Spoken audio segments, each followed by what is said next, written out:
and just getting to the point where we can sit with it and say, here we go again. Here's me trying to think. I'm thinking of doing something, and all this is me just doing something because I'm doing one of these two things. I'm doing something just to avoid some pain or get some pleasure, or I'm doing it so that I can avoid feeling terrified. And once you can sit with that and feel that state, primary decisions are being made in the creation of my facade. What are they? So Kelly, if we start there. Being taught not to feel my pain. Yes, so to you suppress my emotions. Yeah, so it's a desire to desensitise to my emotion, isn't it? Or we could say emotional pain, or let's just call it pain. To desensitise to my pain. And the second major reason is, Marion, if we... Just avoiding the terror. Yeah, so it's the denial and avoidance of the emotion of terror.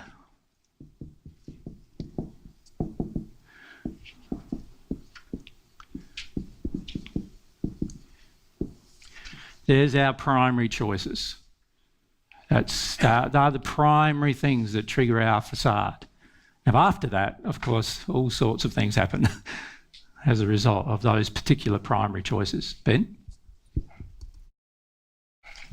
Is it accurate to say that on the like what you're talking about, the refusal of pain and terror and your false beliefs and definitions of love, is that the source of all your emotional turmoil? It's not, because in this area here you create a lot more. So it's not the only source of all of your emotional turmoil, but it's the causal source. The things that happened to you or that you chose to do in sin that cause you to feel turmoil. Whereas these are all, you could say, the emotional effects of the turmoil, all up here. Does that make sense? Yeah, it does, kind of, because I was thinking if you healed those things, you still feel pain, but you'll understand everything and you won't feel the... No, if you heal those things, you won't have pain. Oh, okay. All right. Good, eh? Yeah. You heal those things, you won't have pain. The problem is that we're so... keep asking. The problem is we're so focused on preventing the emotional experience of pain, that we don't finish up healing the pain. To heal pain, you have to actually allow the pain, particularly the emotional pain, to flow. And if we're not allowing it to flow, then of course we can't heal it.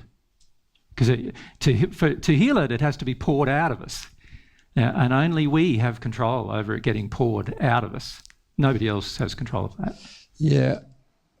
I thought about it all day yesterday, and what I came to was that if you healed that, you can still choose to sin again. You could, but it's highly unlikely. It's less likely you would choose to sin once you've actually had to go through the reversal of all the pain and what it has caused. It's highly unlikely. The first human couple, when they chose to sin, their choice to sin was basically based upon them using their will to reject God.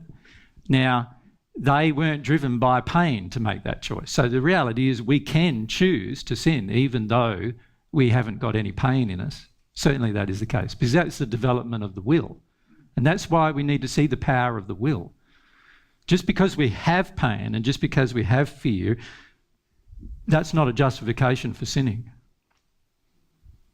Yeah. Thanks. Yep. It is a mitigating circumstance, I suppose you could call it, but it's certainly not a justification. Yeah. Yeah. Okay, so these are our two primary problems. Now, in those primary problems, all of a sudden, bang, a whole heap of things get created, don't they? Yeah. All right, so when we came to the third talk about the accepting the facade,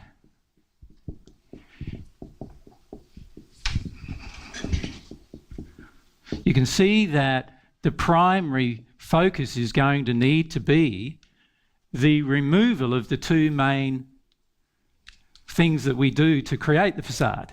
Can you see that? So we need to accept that's what we do, right? Accept that we're trying to avoid pain all the time. That's our primary motivation. Love isn't our primary motivation, no matter what we tell ourselves. In this place, love isn't our motivation. Avoidance of pain is our motivation. And of course, you know, trying to get pleasure while avoiding pain is a part of that process. Trying to get pleasure to numb the pain. That's a part of that cycle.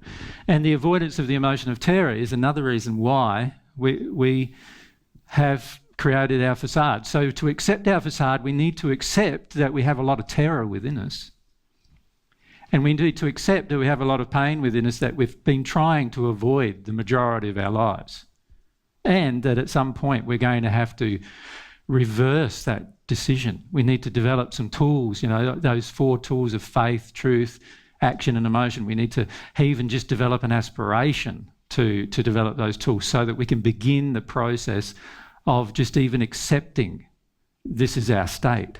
And part of accepting, did you find that it was easier to accept once you learned how you got it created? It was, wasn't it? So it's easier. You feel a bit softer to it then, don't you? Feel a bit more gentle with yourself in that moment. And that's something that I always try to remember myself. No matter how many people attack me or whatever else, I've just got to always remind myself to be gentle with myself. All right? Because as soon as you get very hard on yourself, now you're avoiding the pain. You're going to be shutting down the pain, so the facade's inevitable. So you really need in this phase here to remind yourself now there's sort of like a global acceptance of your facade, and then there's like the individual things of, oh, here's a little bit more of my facade that I didn't realise I had before, and you have to accept that as well later down the track. But the global acceptance of your facade is going to be require the awareness of what's going on with these particular decisions you've made. Yeah. So you can see accepting the facade, it's a lot about, you know, no longer denying it, no longer judging it, no longer excusing it, no longer, you know, justifying it or blaming others for it or any of these things. You know, no longer running around busy, trying to deny that it's there and all those kind of things. It means deconstructing quite a number of our pet behaviours, if you like, the ways in which we manage our facade, and just getting to the point where we can sit with it and say, here we go again, here's me trying to think, I'm thinking of doing something, and all this is me just doing something because I'm doing one of these 2 things. I'm doing something just to avoid some pain or get some pleasure, or I'm doing it so that I can avoid feeling terrified. And once you can sit with that and feel that state, then you're in the process of accepting your facade. This is also where most of your confrontations with the world begins. You see why? Because you're starting to accept what the world denies. So by the time you get to actually deconstructing your facade, which we'll talk about today, you would definitely be generally in some kind of conflict with people in society. And I don't mean that you'll be in conflict with them, they'll be in conflict with you, right? And you'll be in conflict with family members in particular, not your husband and your wife, but rather, usually it's your parents and your children, right? Your children, because you created their facade, so anything that you now do to undo your own is going to look opposite to what they want. And your parents, because they created your facade or assisted in its creation, and anything you choose to do is going to oppose their choice to remain where they are.